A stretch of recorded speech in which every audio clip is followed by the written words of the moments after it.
This to me is the most fascinating race of all the awards because of the Victor Wembanyama piece of it, right?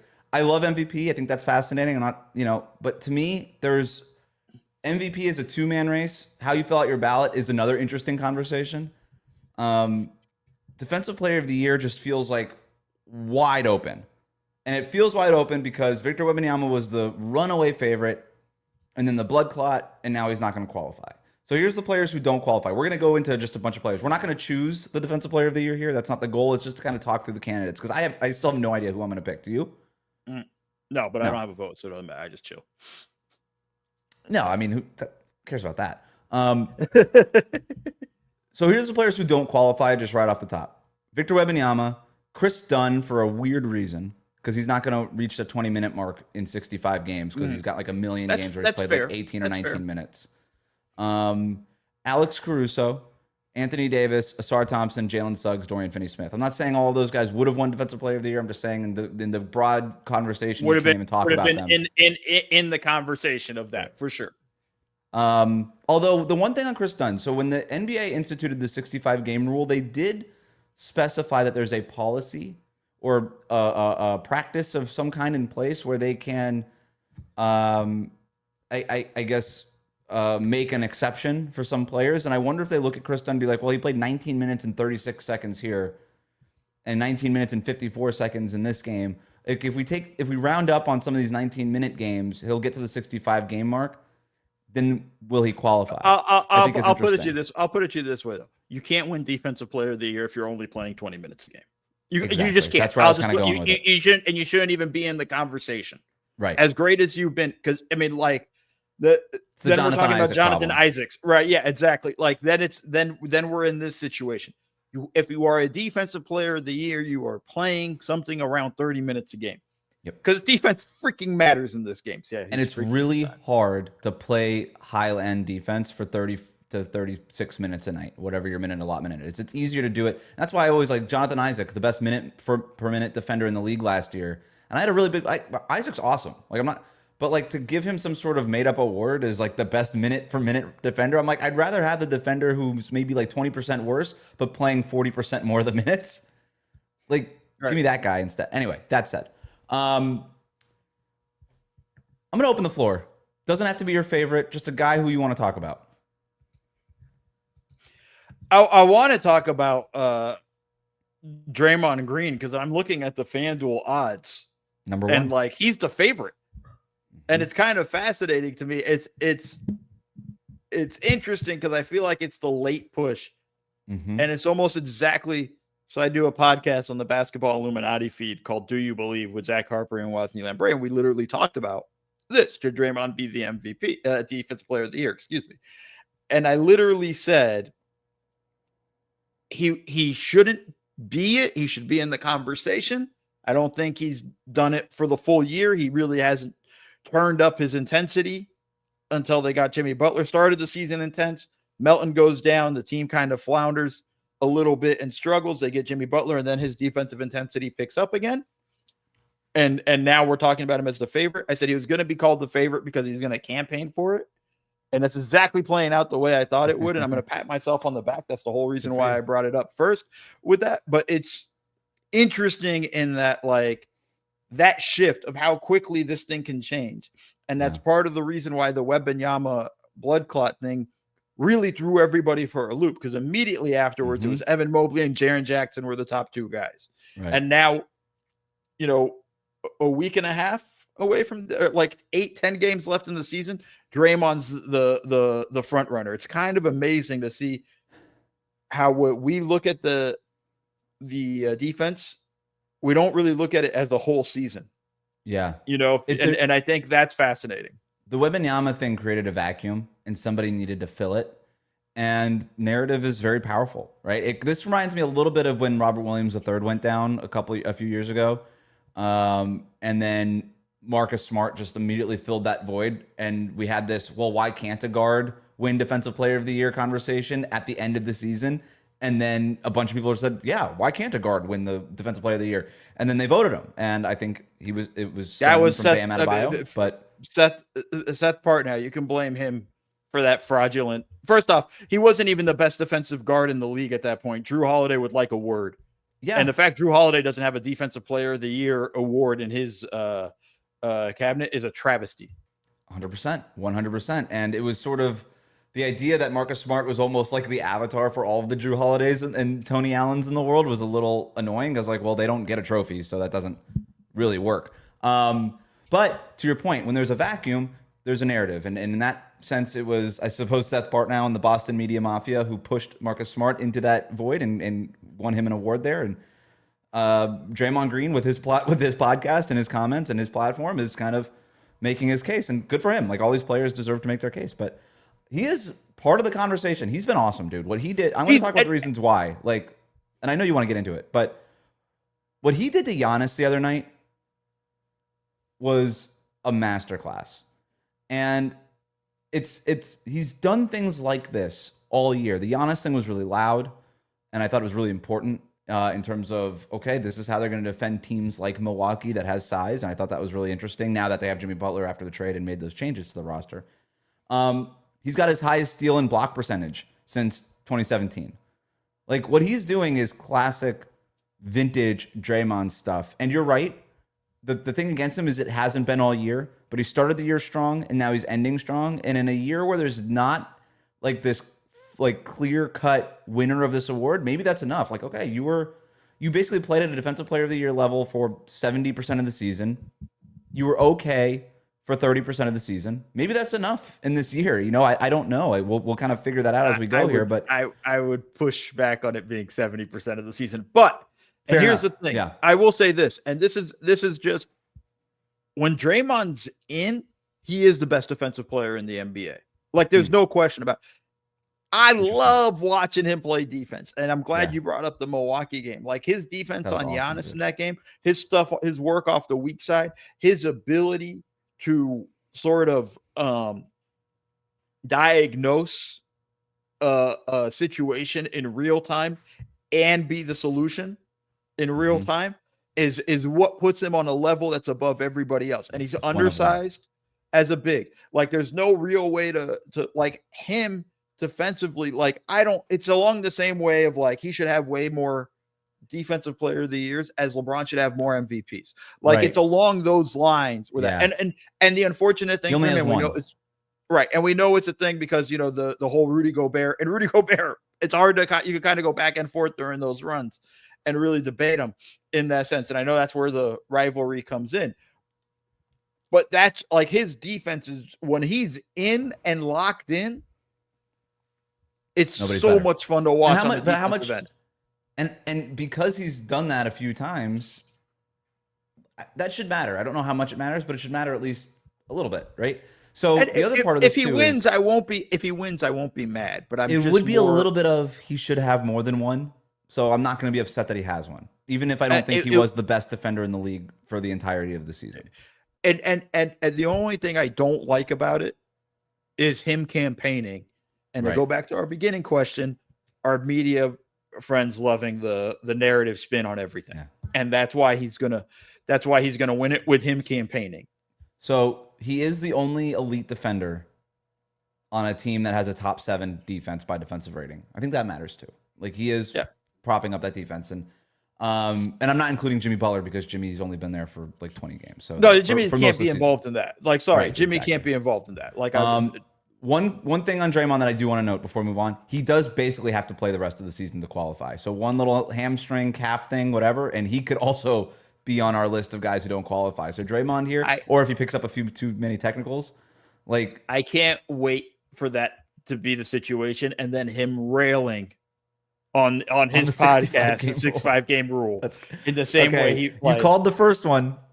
Bookmark this. What time stamp are we in here? I'm gonna cut this. 2031. Okay.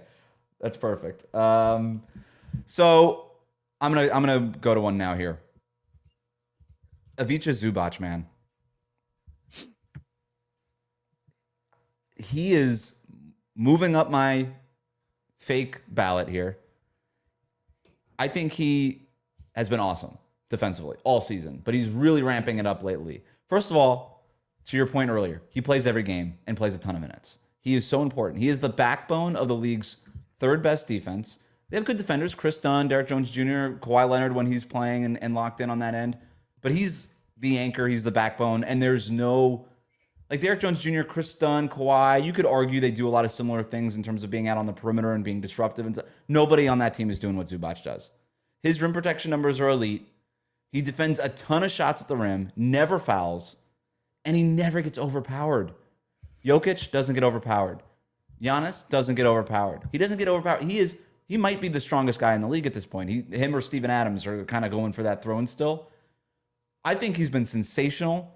He doesn't jump off the page. He doesn't have the Wembanyama blocks. He doesn't do all that stuff. He doesn't campaign for himself the way that Draymond does. But the Clippers fans are campaigning hard for Zubac, and I think they have a real strong case for him to be in strong consideration here. He's not going to win it because I don't think he has the tailwinds, but he might deserve it, man. I'm really I'm trying to figure out how many defenders have had a better season than Zubac. I mean, Zubac is phenomenal. Like, just forget about the defensive end. His overall game and the story of Ivica Zubac is really a fun one in terms of focusing on development and him kind of progressing each year as he's gone up. I think the challenge, obviously, we know the cachet and stuff like that. He's not a name most people know, and I won't be surprised. Most media members probably don't know who really is his impact. They know who he is, but don't really understand his impact. You go watch some of these games. He's a massive piece for the Clippers. I'd say he's probably their second most important player. And that's above Harden. I mean, it's Kawhi, and then it's Zubac for what he brings to this team defensively and offensively and the way he plays. Like, it's pretty interesting there. I find it really phenomenal that the situation he's in constantly is he just holds up every time. It's just one of those things. He just holds up. I think you said it best when he doesn't get overpowered. He won't win it. I don't think he'll get a lot of votes, but it's a guy that deserves more recognition, not just for his defense, but his overall play. Like, he had a run where he was averaging he had 5 or 6 as a 25 or more points games. And the rebounding numbers are insane some of these nights. Like, him as a pick and roll partner with Harden, they've really developed a nice two-man game. And I mean, he's an elite center, man. Like, he's not Jokic, but he's up there. I mean, there's not a lot of centers that you'd rather have over Zoo at this point. The way that he's played this year, he's one of the best 5 centers in the league. No, and I think that's more the fun stuff where you're watching him, and he's just a backbone for the Clippers. Like, I don't think people, when we talk Clippers, the first thing we're thinking about is Kawhi Leonard. We're thinking about James Harden. We're talking about Norman Powell's phenomenal run. And it's fourth on the list if you get that far when you talk the Clippers. Nobody really wants to talk the Clippers longer than 2 topics, but it's a really important one there because I think his value is higher than people understand.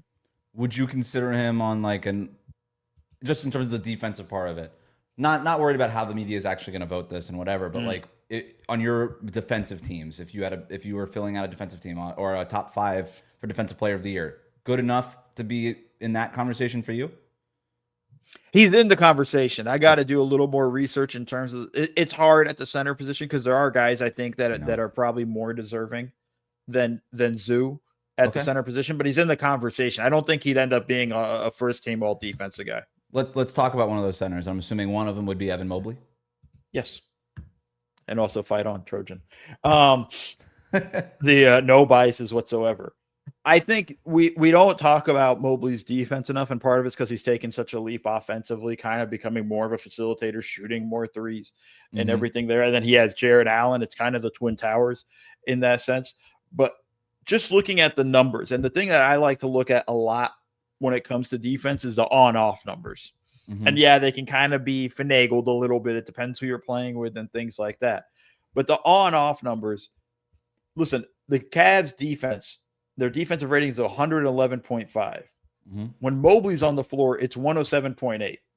That's a pretty big drop, and I think that's, for about 4 points is a big difference, and I think that's an important one with the way we see him play, and he's got to guard multiple guards. He's got to guard, not guards, wings, excuse me, and then big men, and then switch on to guards in situations. Like he's got to be able to guard in different situations and figure out how to handle it. And I feel like he's held his own for the most part this season.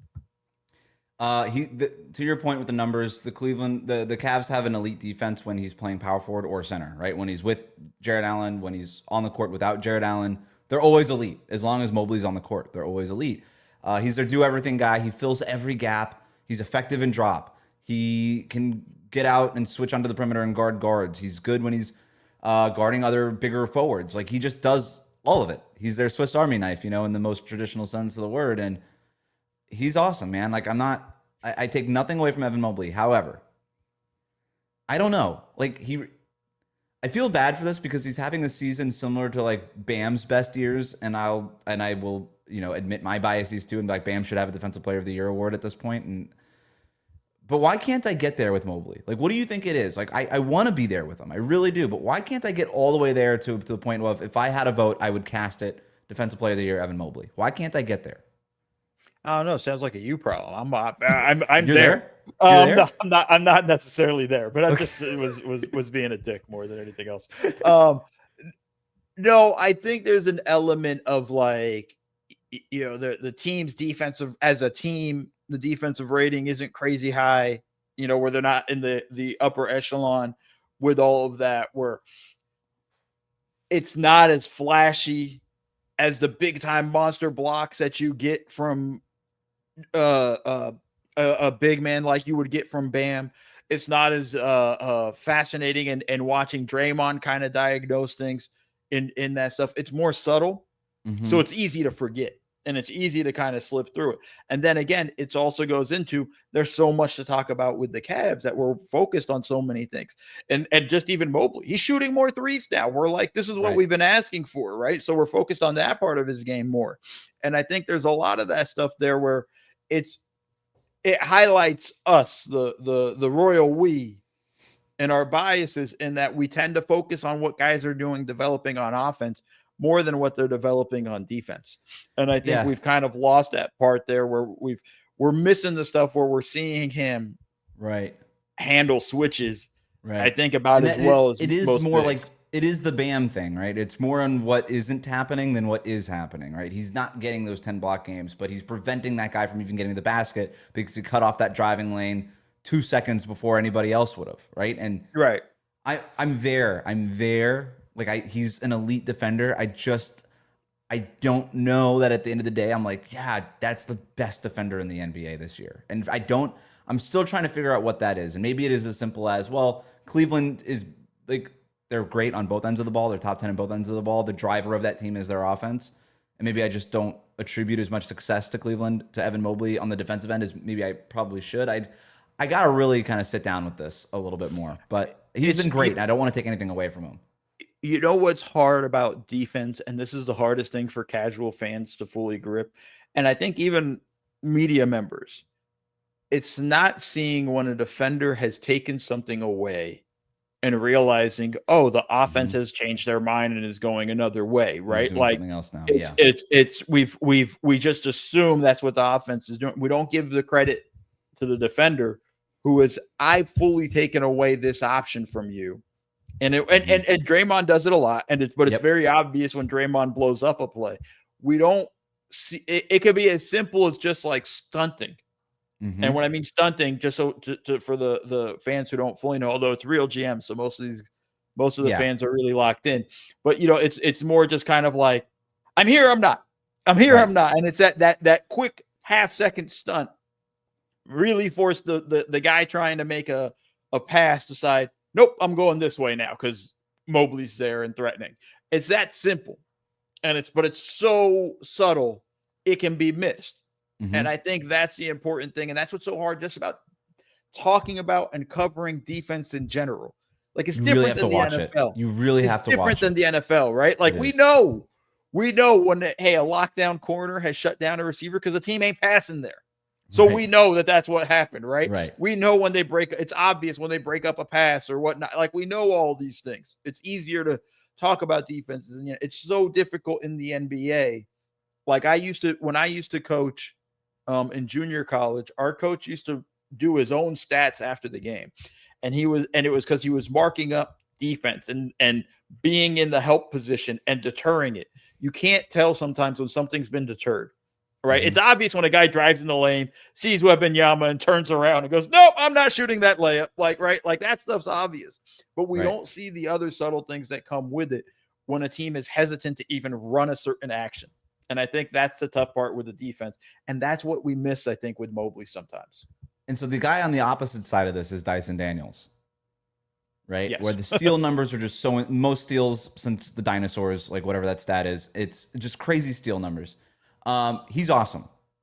And he's going to be on a lot of ballots. You mentioned some of the betting odds that he's top 5, 6, 7 on most of these charts here. Dyson Daniels, Defensive Player of the Year candidate. Your thoughts?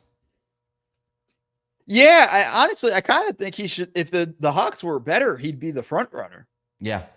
You know, if it's hard to give Defensive Player of the Year to a guy that's in the play-in tournament, although we were going to give it to Wembanyama, who probably would have been in the play-in tournament as well if he stayed healthy, or at least in the running for it. But it's also drastically different. And again, we don't see it.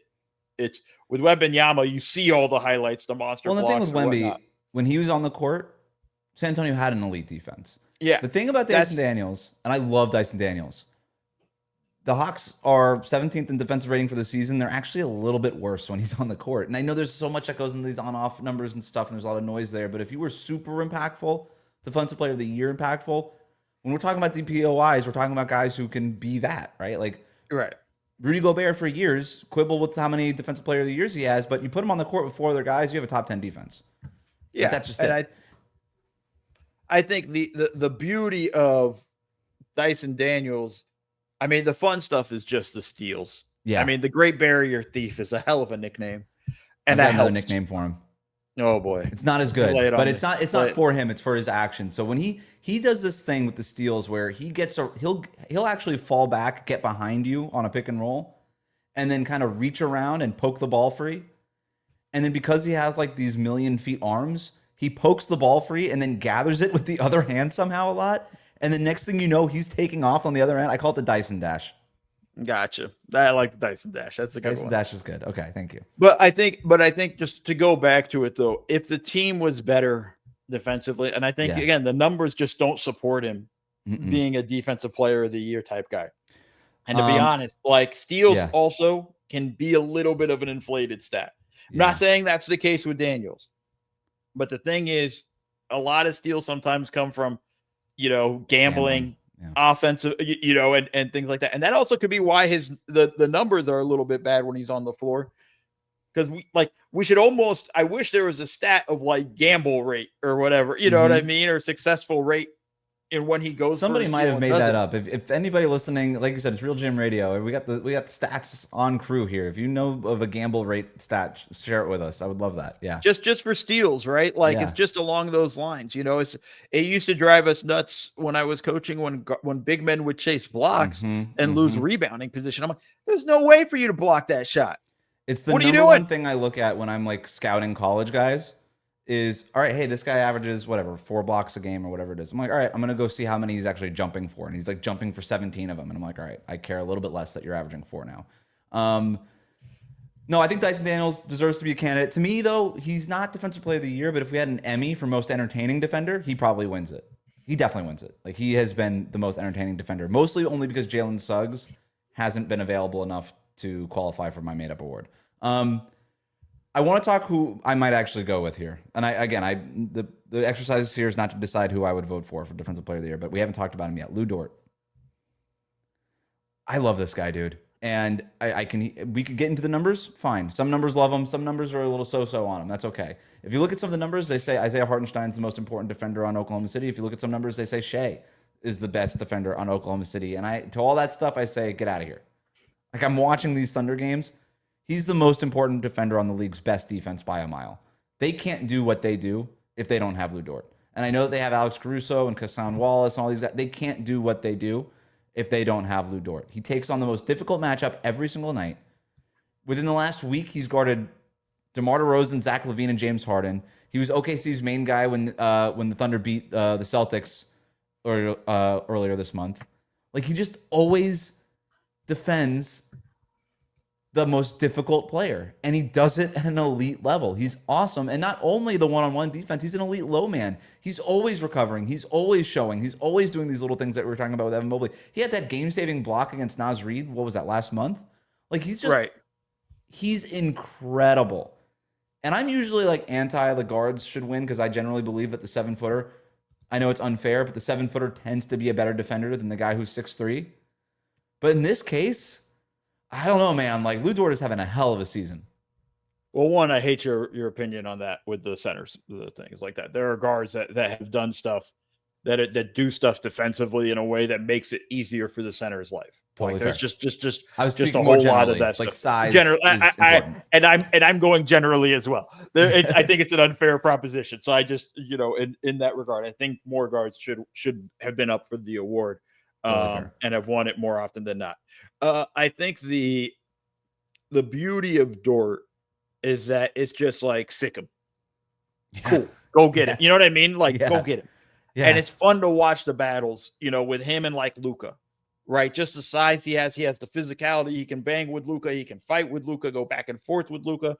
I think there's a lot of stuff there with what Dort has, with his abilities and things like that. His reflexes, his instincts are phenomenal and top tier. Like, that's a high level dude defensively. And I think, like, for me, I'm just like, I think, at some point in his career, he should win it. Mm-hmm. And I think that's the level that he's at. Is just, he's like the equivalent of a shutdown corner at times. Yeah.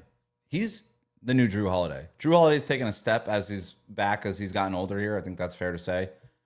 He's the guy that if you talk to players in the league, who's the guy that you don't want, like perimeter players, who's the guy you don't want guarding you?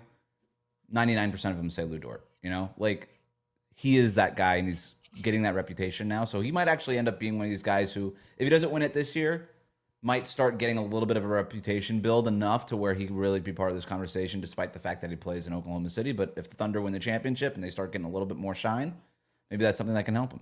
I have one more guy here, unless there's somebody that you want to bring. No, let's We'll be really list. quick on this.